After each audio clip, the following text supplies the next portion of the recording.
চলে এসেছি বন্ধুরা ছোট্ট একটা মিনি ব্লগ নিয়ে। তো আজকে রান্না করব শিলে বাটা কাশ্মীরি চিকেন। চলো বন্ধুরা কীভাবে রান্নাটা করি তোমাদের সঙ্গে শেয়ার করি। আমি আজকে কী কী মশলা নিচ্ছি তোমরা কিন্তু প্লিজ দেখে নিও। শুধুমাত্র বলবো এই যে লঙ্কাটা নিয়েছি এটা হচ্ছে কি কাশ্মীরি লঙ্কা, এটা কিন্তু ঝাল নয়, এটা ঝাল হবে না, হাতটাও জ্বালা করবে না বাটলে। আর শিলে বাটলে খুব সুন্দর একটা কালার আসে। আমি যদিও এর পাউডারটা ব্যবহার করি, তবে যখন আমি বাজারে যাই এই লঙ্কাটা মাঝে মধ্যে আসে, আর যখন মাঝে মধ্যে আসে তখন কিন্তু আমি পেয়ে গেলে একেবারে 500 গ্রাম মতো কিনে এনে কৌটোতে ভরে রাখি। আবার শেষ হয়ে গেলে তখন আমি গুঁড়োটা ব্যবহার করি।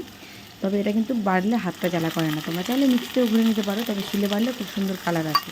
আজকে রান্নার নিয়মটা আমি পুরোপুরি বললাম না, তোমরা খালি ব্লগটা দেখে নিলে বুঝতে পারবে কীভাবে রান্নাটা করেছি।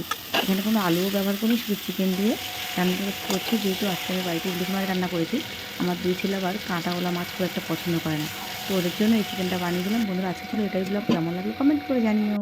আর আমার রান্নার ব্লগটা ভালো লাগলে প্লিজ চ্যানেলটি সাবস্ক্রাইব করে নিও।